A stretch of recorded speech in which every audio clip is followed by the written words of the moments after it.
spooky soulmates. We have a very spooky and a little bit risque episode for you today. Racy. You know what? This is what happens, Rachel, when you tell me I post a saucy picture. I end up looking up saucy content. If you guys haven't seen Kayla's new profile picture, which on Facebook, you would if you are in our Facebook podcast group. Look, I was really feeling my lip gloss, okay? Yeah. Think like sexy glamour shot. Oh my God. First of all, there was no curls and no boa in the picture. So if you want to see that saucy little number, go ahead and... I felt very Slytherin. That's all. I was feeling very true to my house. Speaking of which, I bought Kayla some Slytherin scrunchies, and I cannot forget to give them to her tonight. Thank you, podcast group, for reminding me.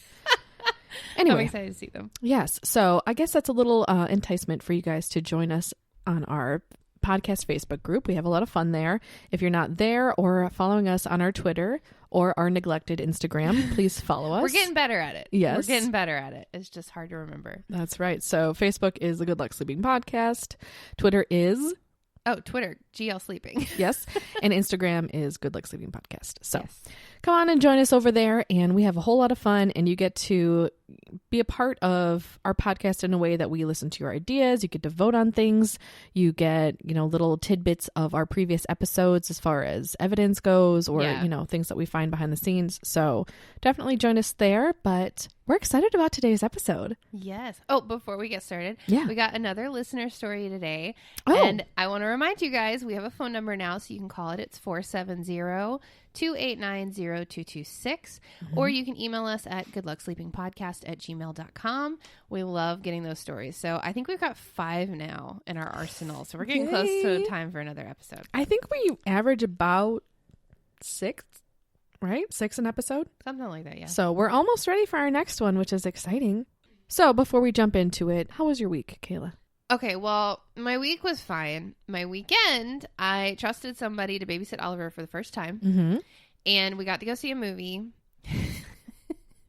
And I tried something new. What? So we decided we wanted to sneak in snacks. I mean, that's like a normal thing to do at a theater, oh, yeah. right? Well, because they're crazy expensive at the movie theater. Yeah. Yeah. Well, we're in the gas station buying snacks, and Joe decides to challenge me and say there's no way I can fit all that in my backpack. Uh-oh. So, of course, I had to by that point. And so I was like shoving everything into my backpack, and then I realized they weren't going to fit. So I shoved everything into my bra. Was it chocolate? Because it probably would have melted. No, it was a package of sour gummy worms on either side. And so I couldn't move my arms because if I did, it would crinkle and you could hear it. So I'm like walking with this really unnaturally straight posture. My arms like completely still at my sides. And I'm just like, okay, keep calm, keep calm. It's like you think that you're carrying in like a bomb to the theater or something. Yep. It's like this really big deal.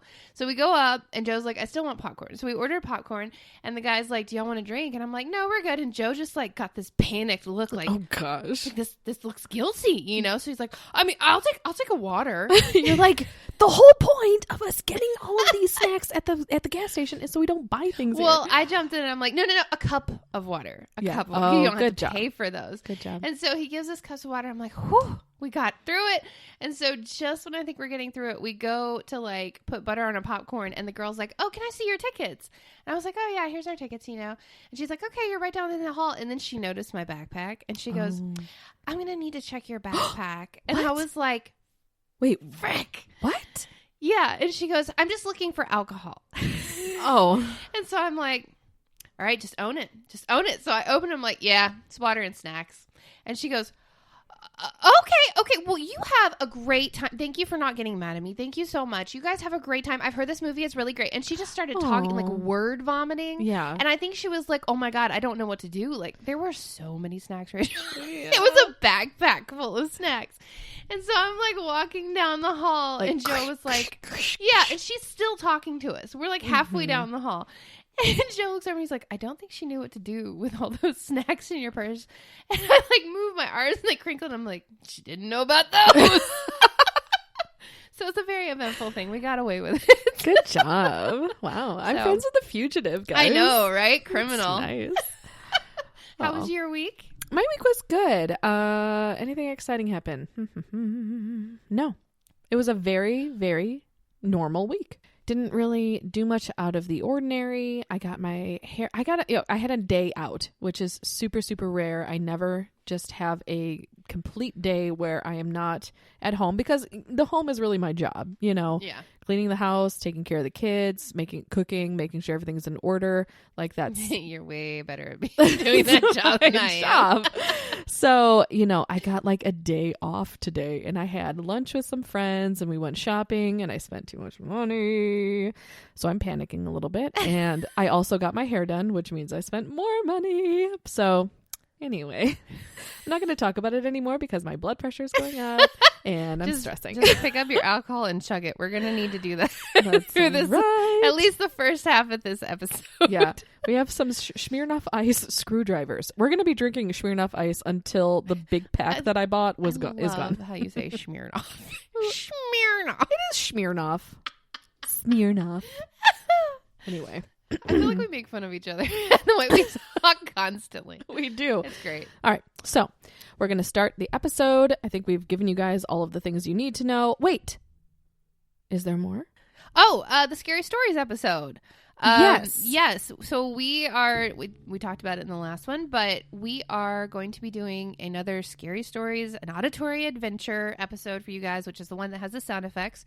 But we're doing it different this time. Instead of collecting stories off the internet, we're going to be writing a story each, and then we want to take submissions from you guys for scary stories. So if you have a scary story, it doesn't have to be true. It can be something you write for yourself. You know, it's fiction. Yes. A short story. We don't need like chapters. Right. But if you want to send that in to us to possibly be in our next episode, just send it to our email, goodlucksleepingpodcast@gmail.com, and just title it Scary Stories. And we'll take a look at it and let you know if we're going to include it. So that's right. Can't wait to hear what you guys come up with. Yes, you guys are so creative with your true stories. I can't even imagine how good you guys are probably at writing fiction. So that's very true. Very good writers. Yes. So. All right. Kayla is going to start us off. We are doing Creatures of the Night. Kayla's is not safe for work. Yeah. Okay. If there's any children listening, bye. Go away. This is not for your ears. Whew, okay, so just for everybody listening, I'm wearing a gigantic fluffy hoodie, and I'm probably going to get really, really hot and flushed in a moment talking about this. We're talking about the sex. I told Rachel, I was like, this is a little explicit. And she was like, I don't really like talking about sex. I'm like, I'm going to try to make it scientific. There's no way to make this scientific. I tried really, really hard. So I'm just going to try to make it as like PG-13 as possible. Sure. All right. They're on pins and needles. Kayla's chugging. Do not spit it all over the equipment. Whew, okay. Yes, I just chugged some alcohol. Alrighty. So the way this started, I decided, because our group has brought up sleep paralysis a lot, that I was going to look into the old hag. It seemed innocent enough. Yeah. I found out the old hag is actually just like the nickname for that sensation of like somebody sitting on your chest during sleep paralysis. I really thought people saw her, though. You can see like a hag-like creature, but that's not what it's called. In fact, in the South and then also Newfoundland, they call it the hag. And then in Newfoundland? Yes. Okay. How do you pronounce it? Newfoundland. What? Because isn't it written Newfoundland? Yeah. Okay. No, I want to make sure I'm on the right page. No, we're going to ask Google. Newfoundland? Newfoundland? Hold on. We're gonna settle this. Hey Siri, how do you pronounce Newfoundland? Just a moment. Bitch, I'm waiting. Shh. Newfoundland. You know exactly. What? Anywho, moving on. Yes, now we know. In that place, they also refer to it as the old hag, but there's like all these other names for it all around the world, different countries, things that I really couldn't pronounce even if I tried. So, that's actually where the term nightmare came from, because they referred to her as a mare of the night. Ugh. So nightmare. Okay. Okay. So Oh, and then in the South, you know how people will say, you look haggard or whatever when you've yeah. Well, that's because that's where that came from, because people have been said to ride the hag when they have sleep paralysis. What do you mean by that? Can you explain? Well, enter the sexual part of this discussion called the incubus phenomenon. It usually occurs in sleep paralysis states, sometimes lucid dreaming. Individuals feel pressure on their legs and thighs, eventually traveling to their private bits. They may even feel hot breath on their necks, a bite or pinch, and even arousal against their will. Okay. That's the PG-13 part. Okay. Okay, people who have actually experienced this incubus phenomenon, they report a level of anxiety that's completely off the scale, except for the men who want it. It terrifies people. Okay. They actually, a lot of them have the feeling they're going to die during the attack. Whether that happens is unknown, because there's no way to prove that a demonic entity was having sex with you at the time that you died. But they do think that there might be a relation to like sudden unexplained death during your sleep. Like a heart attack and an incubus attack. Okay. Yeah, because it's just too much for your body to handle. All right, so this incubus, succubus thing, they feed on negative energy, and they typically attach to you. If you allow the attack to happen because it feels good or whatever, they will attach to you, and literally the only possible way to get rid of them potentially is to like have an exorcism. Okay. They're not like possessing you, but they won't leave you alone. Yeah. The succubus likes to steal the sperm from the men and then transfers it to the incubus, who then impregnates women. So, more about that talk. Whoa. Women affected by an incubus report that it visits them often, and it wears them down by bothering them all night until they're going crazy from lack of sleep and the sexual intrusion. And then they're just completely worn out and crazy, and I guess some women die. There's not really any records of actual pregnancies from it, because you can't really prove it, because it's still human sperm, so there's not like demon DNA. Do you think this is what goes down on Maury sometimes? Yeah, you are not the father. Okay, so this would really be confusing for like people that do 23andMe. Oh, I know, right? How did this person from China get to be my half brother? No, seriously. Yeah. Yeah. Okay, so incubus, succubus, they're night demons who engage in sexual activity with sleeping humans. A lot of men describe the experience as rather enjoyable in the heat of the moment, but the aftermath is said to bring exhaustion, stupor, hallucinations, insanity, and even death. Okay, so let's go back in time. Okay. Back in like the 15th century, this was a big deal. And theologians believed in it. They talked about it. Like, it's even kind of referenced in the Bible. So there was this thing called the Malleus Maleficarum, which is supposed to be the know-how book on demonology. Like, not a lot is known about demons, so this one book is kind of like the know-how and end-all of it. Okay. And it says that the succubus and incubus are actually one creature. They're gender fluid.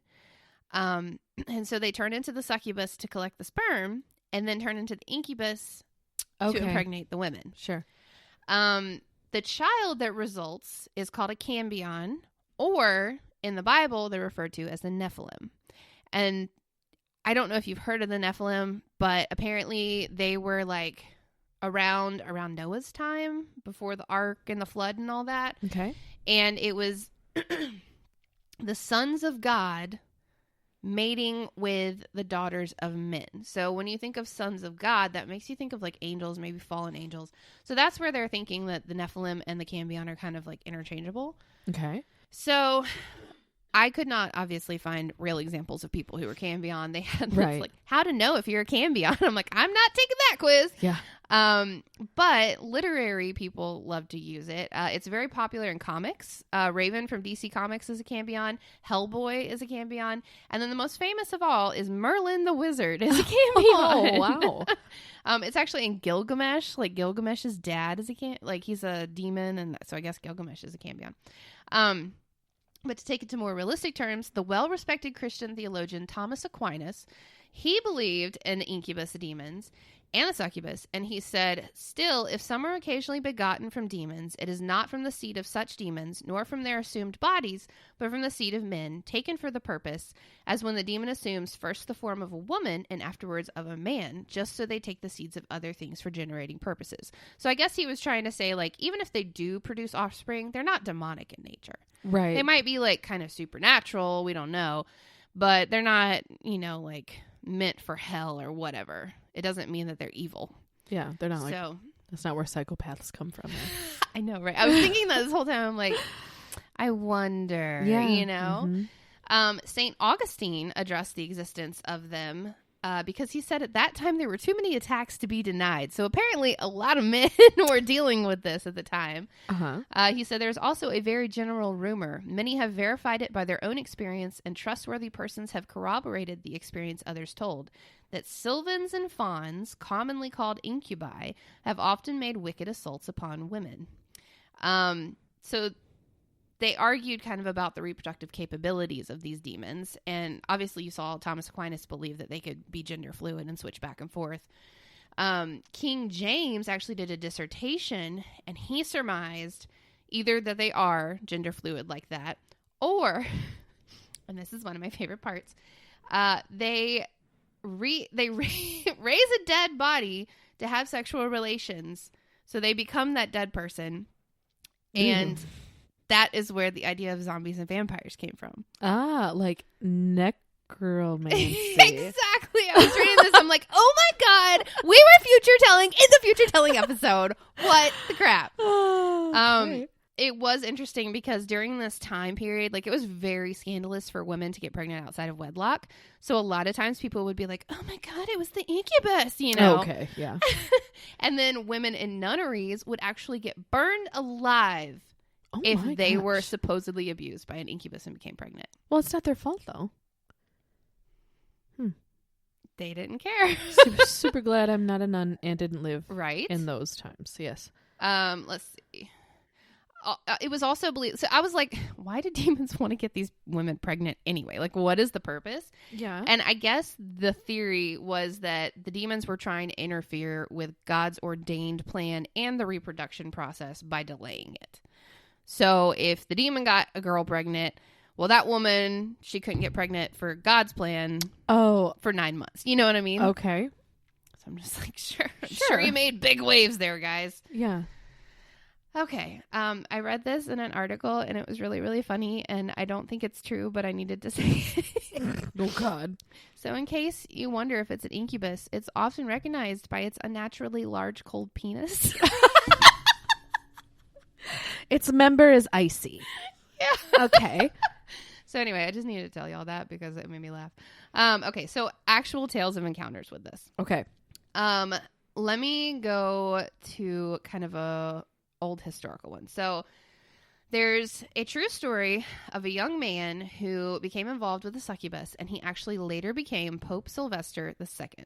When he was young, he was called Gerbert, unfortunate name, of Aurillac. He fell in love with a beautiful daughter of the university dean, but she rejected him. So he was angry, and he became obsessed with lewd thoughts. I mean, who wouldn't? Yeah. And so then he met a strange but beautiful young woman who appeared out of nowhere. Her name was Meridiana, and she was quite keen to offer him all sorts of intimacy, esoteric knowledge, and even promised to make him rich. The conditions for that was he had to remain faithful to her alone. So he agreed. As their relationship continued, his prospects increased quickly.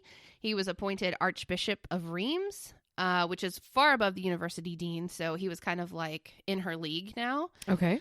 And then eventually he became Pope. Now, of course, in Catholic clergy, you have to remain chaste. Yes. So he had to keep her a closely guarded secret.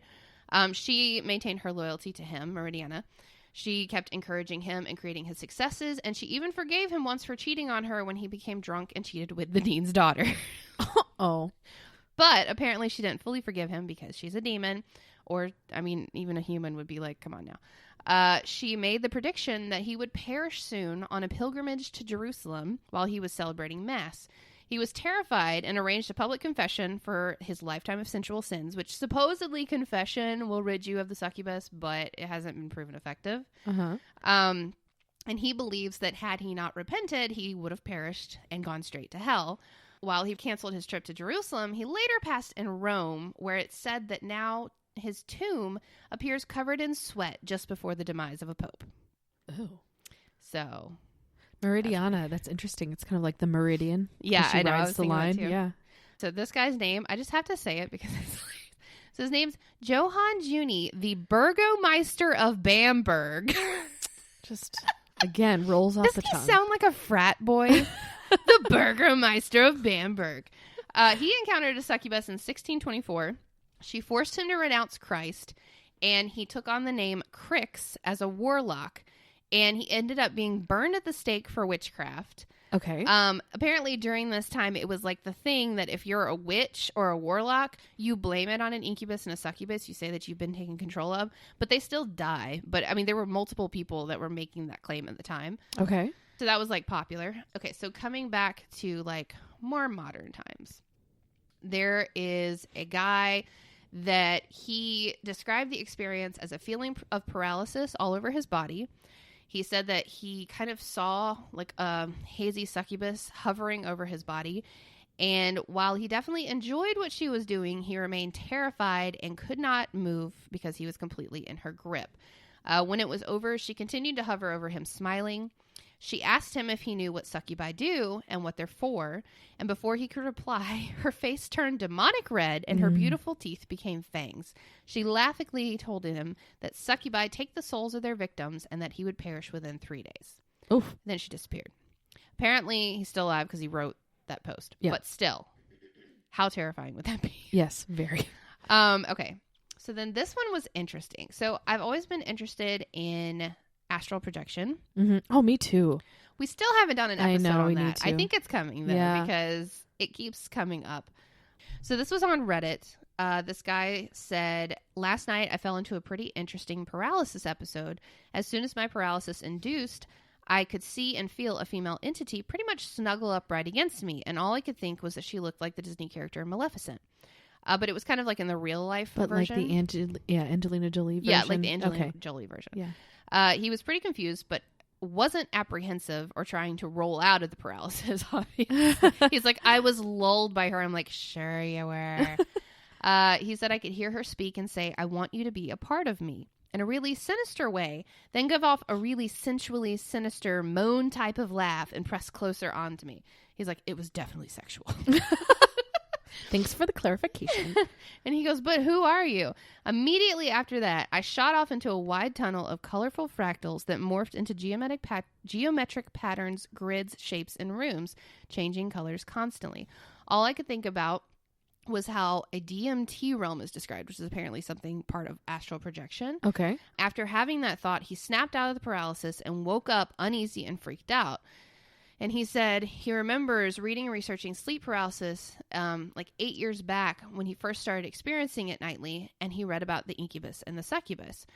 And he said, I'd never had an experience with either, usually just shadow entities or astral projection. But when he looked at the succubus again, he felt like that it was exactly what had happened. And he, in an attempt to get away, had astral projected out of his body. Oh, that's crazy. So I thought that was really interesting. Yeah. Okay, so then this is kind of an example of how, like, it seems like it would be so great, maybe, to some people, but this one wasn't. Ethan arrived home late one evening in December of 2012 in Bakersfield, California. He was exhausted. He had spent a long day studying and listening to lectures at school. He collapsed into his bed. All he wanted to do was sleep. And yet he kept waking up. He was sleeping really fitfully. He kept having thoughts of dread and worry that someone or something was going to break into his home and approaching his bedroom door. Suddenly, whatever it was, broke through his door, startling from his sleep. The entity flew to the wall behind Ethan's bed, and held his limbs down firmly. His ears began to vibrate, even to the point of pain. The young man cried out for help, cursing whatever was restraining him, but the entity only laughed at him in a frightening voice. Suddenly, the entity, which later he thinks was a succubus, cried out, "Soon!" Ooh. and let go of the terrified young man. Heart pounding, he dashed to turn on the lights, but nothing appeared amiss. Only his dog seemed to understand that something dangerously evil had entered the room as they were trying to break down the door to get in. He wandered into the bathroom to have a look in the mirror, and he was shocked to see that his eyes were completely bloodshot and red. Oh. This is so freaky. So you know how, like, when you've watched something scary, it's comforting to, like, have your spouse in bed with you? Yeah. Yeah, that doesn't stop succubuses, apparently. Oh, no. Succubi. They don't care who sees them. A young woman named Veronica and her husband claimed that they had a strange encounter with a succubus. They were fast asleep one night when Veronica suddenly woke up and saw her husband being assaulted by a beautiful blonde woman with strange shining eyes and pale skin. Okay. She said it had to be non-consensual because her husband was just lying there like nothing was happening. I'm not even going to comment. The succubus saw Veronica watching, snarled, reached over, and slapped her in the face so hard that she fell out of the bed. Oh, my God. Once she stood up and looked around, the woman, in quotes, had left. She woke up her husband. He had no memory of what had just taken place. But she had a busted lip and was bleeding from where the succubus had scratched her. And there was a small piece of what looked like a medallion embedded in her husband's skin. Oh. They called the police, but they didn't believe their story. And it took 3 weeks. Imagine them not believing their story, right? It took 3 weeks for her injuries to heal. Oh, my goodness. Like, she had a physical injury. Yeah. Yeah. So then there was an attack in Alabama. This night in January 2011, snow had fallen in Birmingham, Alabama. And apparently that was a good night for a demon to visit this lady named Sura. She says, I awoke to what I thought was my husband having a bit of fun with me. I was very, very wrong. Adrian and Sura, this is sad. Okay, I'm just going to tell you that right now. Who was just showing her pregnancy, had been married a month and had only recently moved into the apartment. Longtime residents of the building hinted at something odd there, but Sura could never pin down from them what it was. It was an entity. And on that snowy night in January, it showed itself. With Adrian at work, Sura fell to sleep and woke to someone pulling open her legs. Sura opened her mouth to scream, but the sight of her attacker in the dim light of the apartment stopped the voice in her throat. She knew it wasn't human. He was ugly and beautiful, a strange mix of Adrian and something else, she said. Suddenly, he fell on top of me, knocking the air out of my lungs. Then this entity sexually assaulted Sura, laughing as she screamed. She eventually lost consciousness, and she also discovered she'd miscarried. Oh. I lost my child. I explained to Adrian what happened, but he just shook his head. He said it was just sleep paralysis, but I knew I was attacked by an incubus. Yeah. Oh. So these things, like, really have real effects. I mean, from leaving physical marks to, you know, causing a miscarriage. Like, that's insane. It's just, it's upsetting when your rights and will are taken away from you. Oh, yeah, in any capacity. But then especially when it's something that nobody can see. Yeah, and it's something so private and vulnerable and sacred. Yeah. Like, how do you even begin therapy to get over that, right. You know? Well, because most people wouldn't believe you either. Yeah, exactly. So, yeah. There was another girl that was in that article as well, but her story was, like, very graphic. So I just took, like, a little snippet of the end. Okay. The entity actually spoke to her, and he said he is a demon from water, that I need to do what he tells me to do, that I'm not allowed to break this connection, that he won't hurt me, that he'll kill any person I end up in a relationship with. Oof. And the most interesting thing he told me a few days ago is I asked him, why do demons of his kind chase women? And he told her, there's no heaven without your beauty. There's no heaven without angels. Ew. Right? Smooth talking, terrifying thing. Yeah. Okay. So then we've posted in our Facebook group some articles from Thought Catalog. Yeah. You know? Mm-hmm. And I actually came across an article on Incubus. Okay. So let me find the most interesting. They had some really interesting stories here. Yeah, so their little, like, okay, so these are tidbits on Incubus. They even said that women die from exhaustion after being visited by the same Incubus demon over and over. Yeah. It's this is terrifying, but one study found that as many as 11% of people will have an experience in their lifetime that may be described similarly to an attack by an incubus demon. Nope, don't want that. Right? So it reminds me of that woman who said she was married to like a 400-year-old pirate ghost. Yes. And had sex with him. Yeah. Looked that up, and I was debating talking about that, but the difference is they want that interaction, and it's actually it's a fetish called spectrophilia, and it's people who enjoy having sex with ghosts. And there was a woman, she'd had like 20 ghost lovers, and she got engaged to the pirate ghost or whatever. And I was just like, this really makes a mockery of the people who are being sexually assaulted by sex demons. Right. You know, like, I didn't want to mix the two, Yeah. but it was very intriguing to me. And part of me is like, is it a mental disorder? Yeah, I mean, but I fully believe like the incubus succubus. right, the actual victims for Yeah. sure. But there are some people out there that are into it, you know, and unfortunately I've read recently that they're no longer together. Oh, Sorry. She was so looking forward to ghost babies. Yeah, well, okay.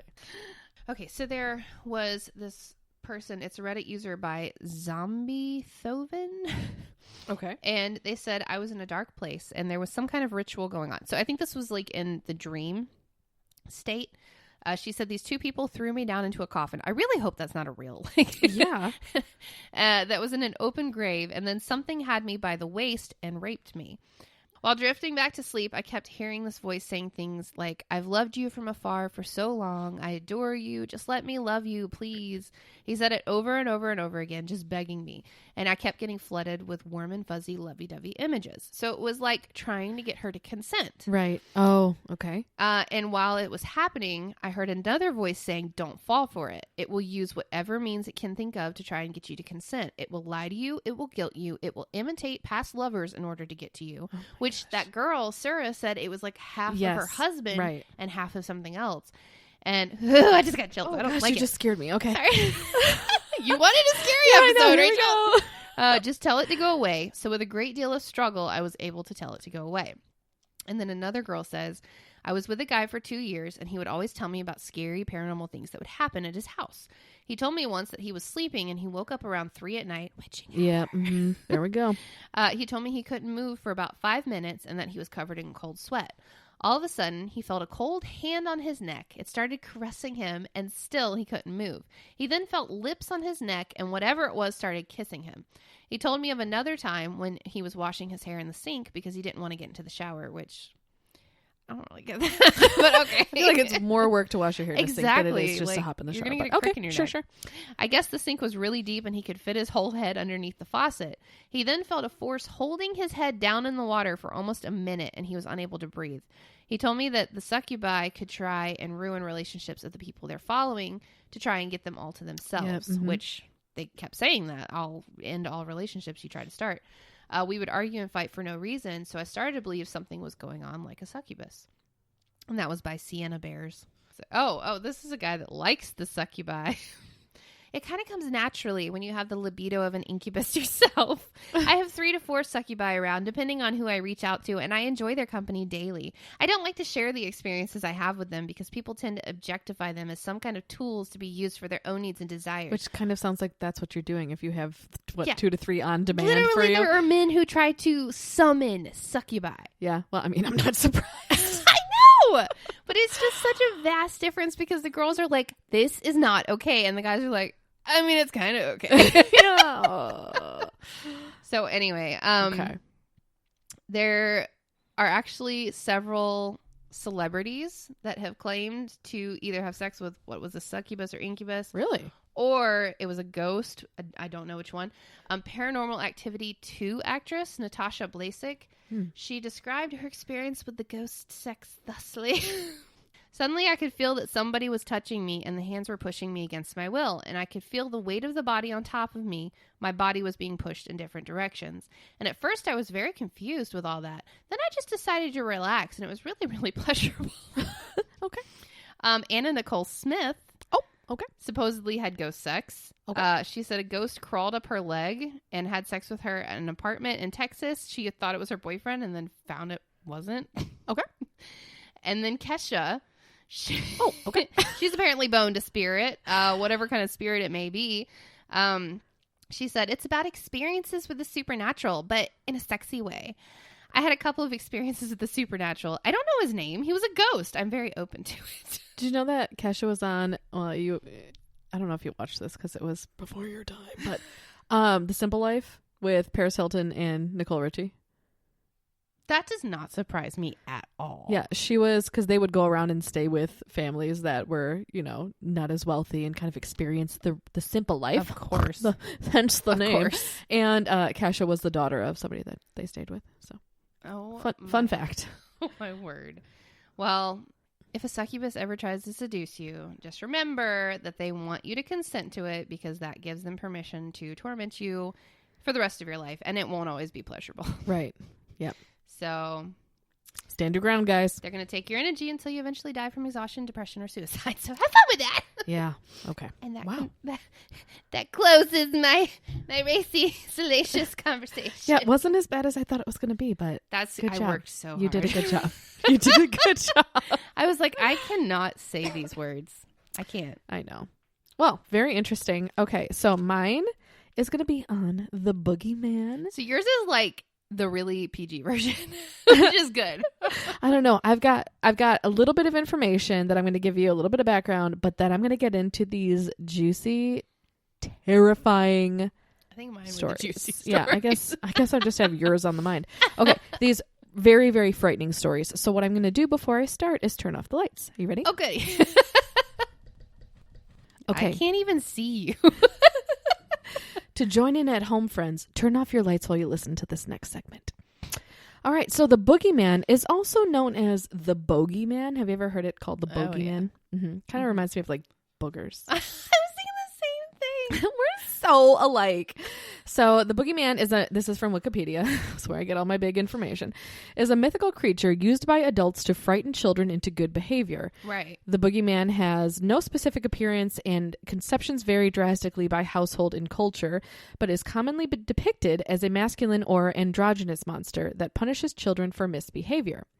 The Boogeyman, or a somewhat related creature, can be found in every culture and is used for scaring children into, again, good behavior.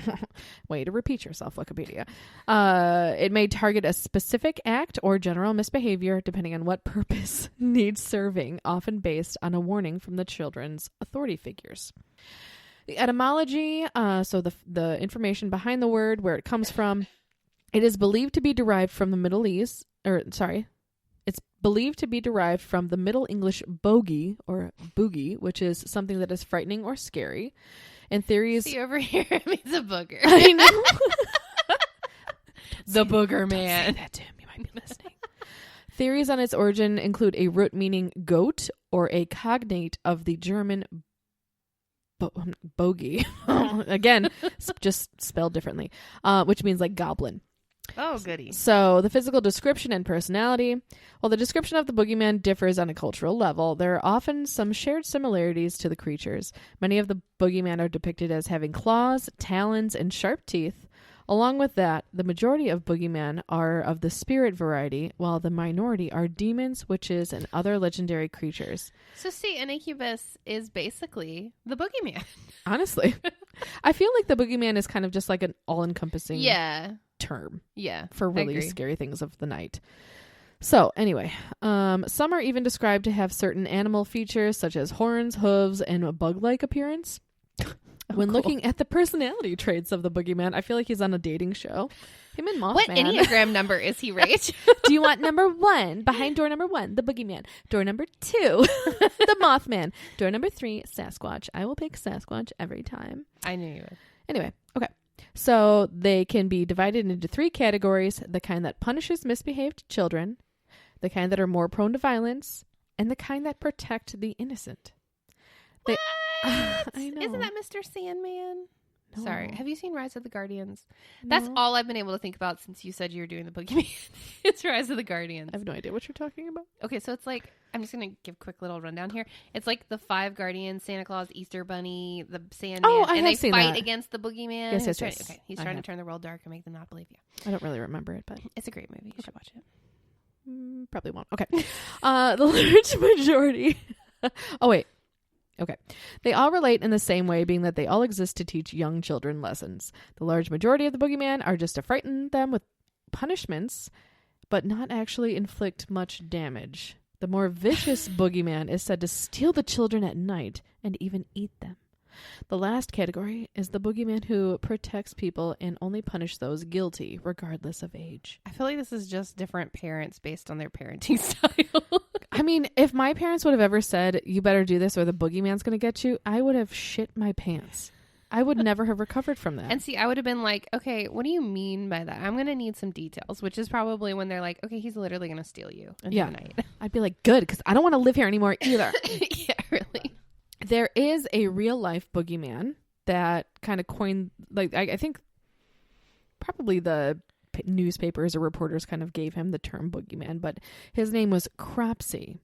And for years, children living in and around Staten Island raised goosebumps by relating the tale of Cropsey, a boogeyman who lived in the woods and made a nocturnal habit of disemboweling children.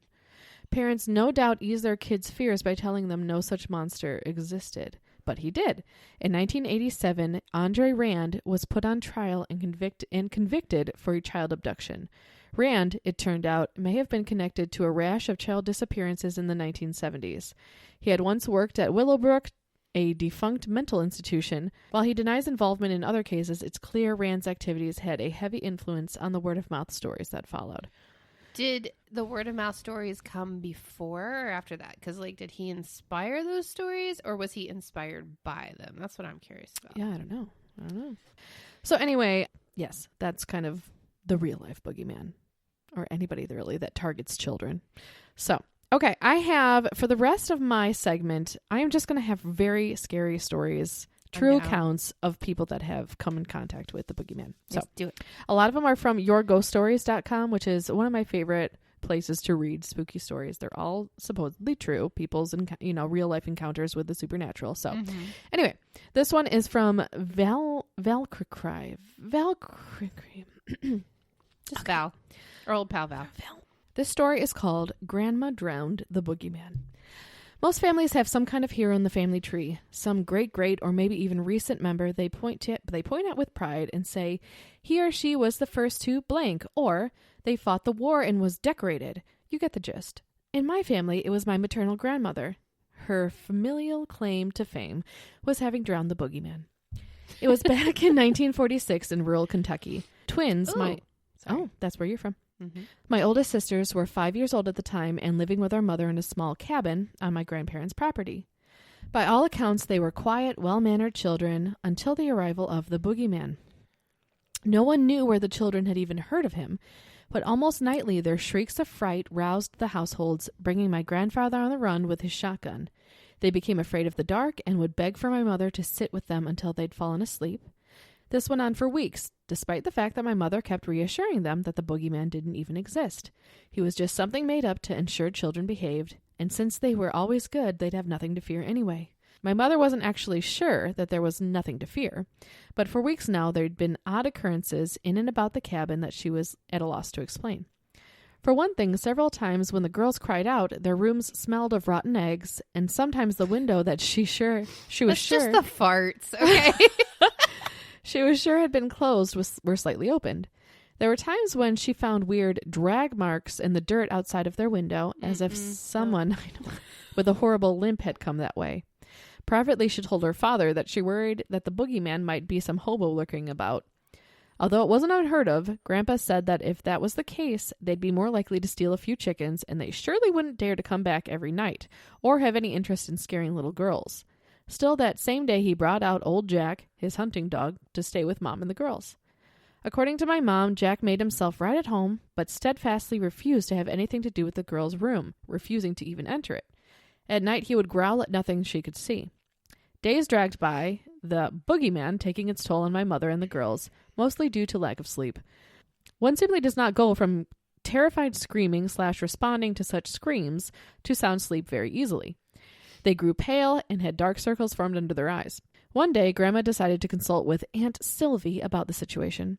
No one knows what transpired between them, but it had to be serious for Grandma to pay a call to a known witch.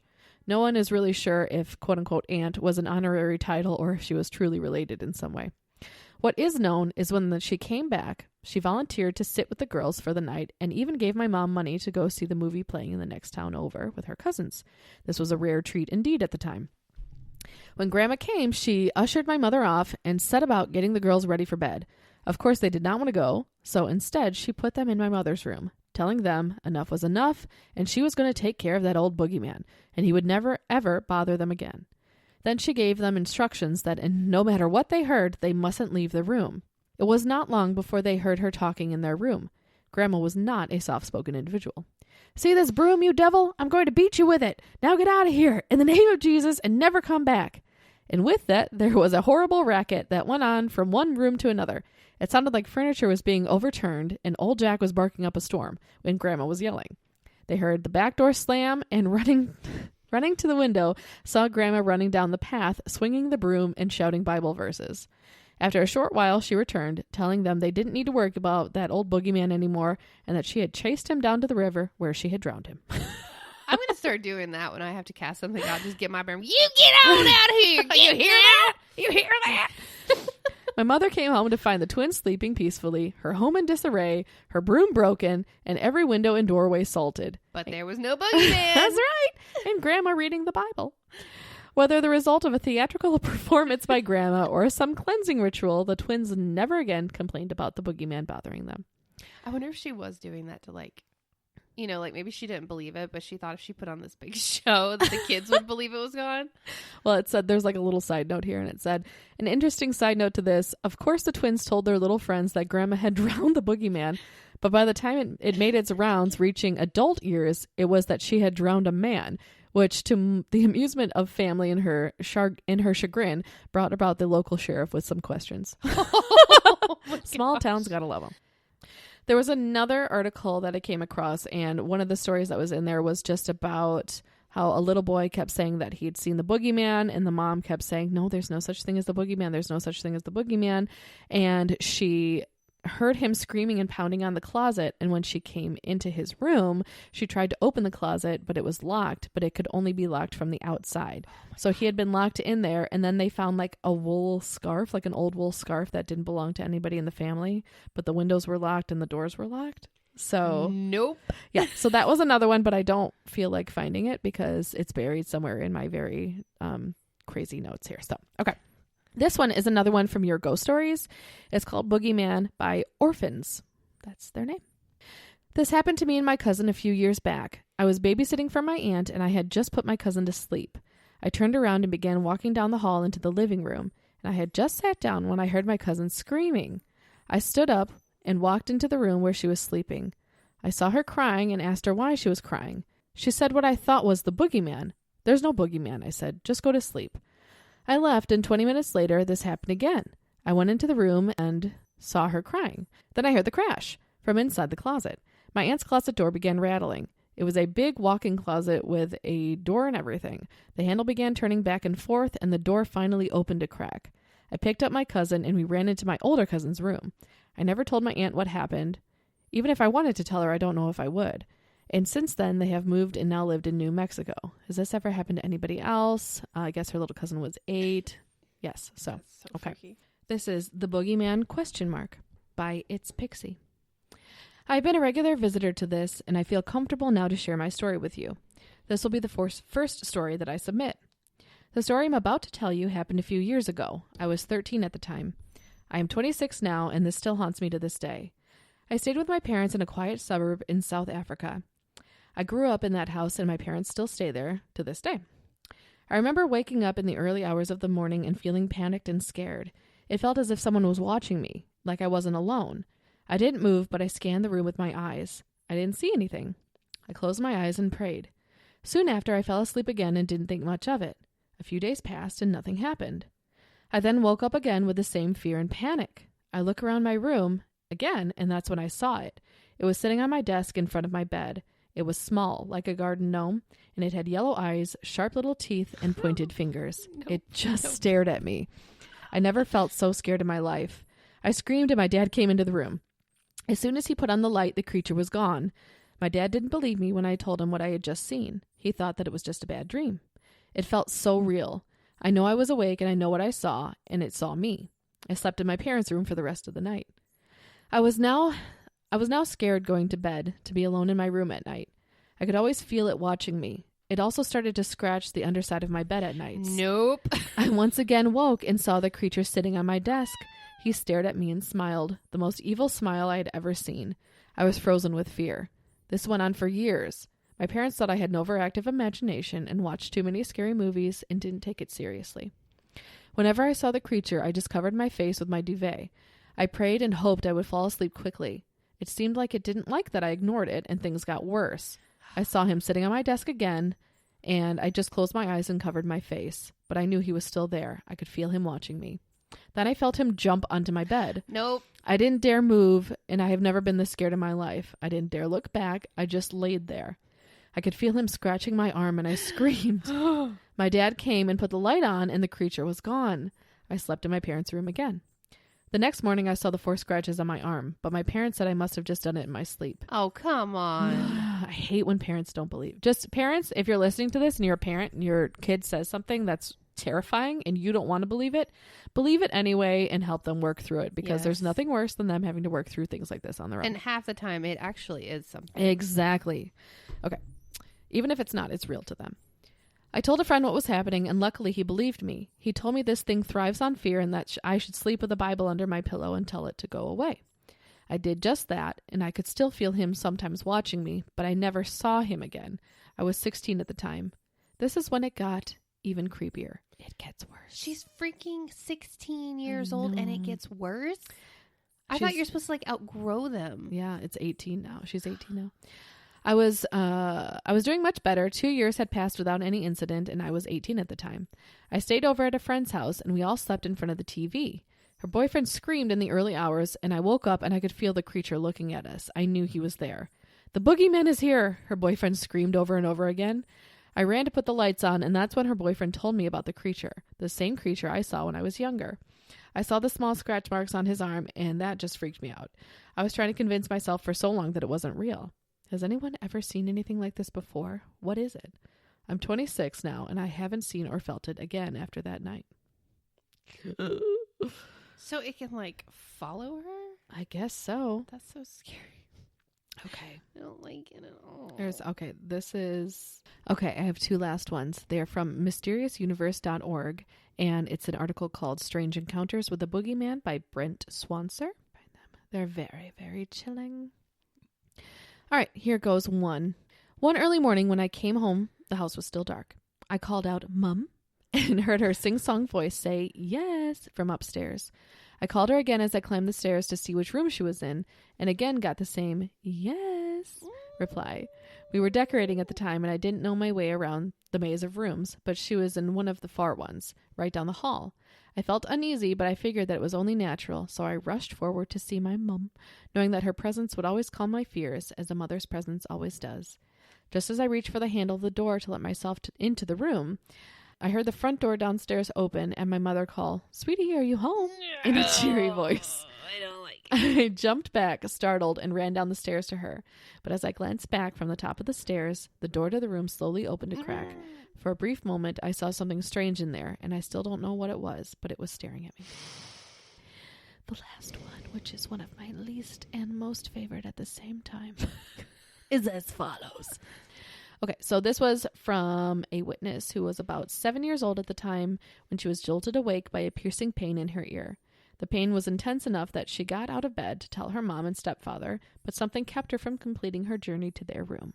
She says that as she crept through the living room, she was suddenly, alarmingly aware of someone sitting there in the murk in one of the chairs. This is what she said happened. The person looked strange. The face was kind of just distorted, but it was dark and I couldn't see well. "Mom?" I asked. The person just shook their head, and I started getting scared. "Mike?" The person shook their head again. I decided the best course of option was to go back to bed so I wouldn't have to walk past this thing.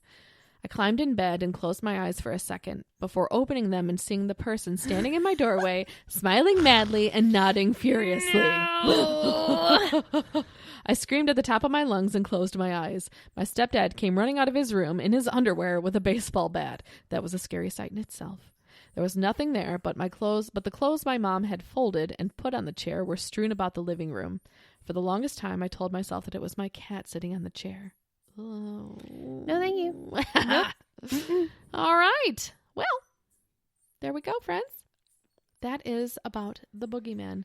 So again, it's kind of just all-encompassing creature of the night that terrifies you. So I hope you guys got a little scare out of tonight. I mean, the thing is, those are real encounters. Yes. So Yes. I don't mean to be like saying, I hope these people's terrifying events scared you, which but I kind of do. Well, there's always something enthralling about, Getting the heebie-jeebies. Yeah, yeah. I definitely hope this does not happen to It's like the anybody same fascination but horror that you feel when you look at a crime scene, Yeah. Like, that's why we're so addicted to freaking true crime documentaries, because it's fascinating, but you can't look away. Yes. But I definitely hope it does not happen to you guys. Yeah, and I hope you guys are not enslaved by a sex demon. I mean, some of y'all might like that, but from what I hear, it ends very badly. Let's stay away from that, fam, all right? Yeah.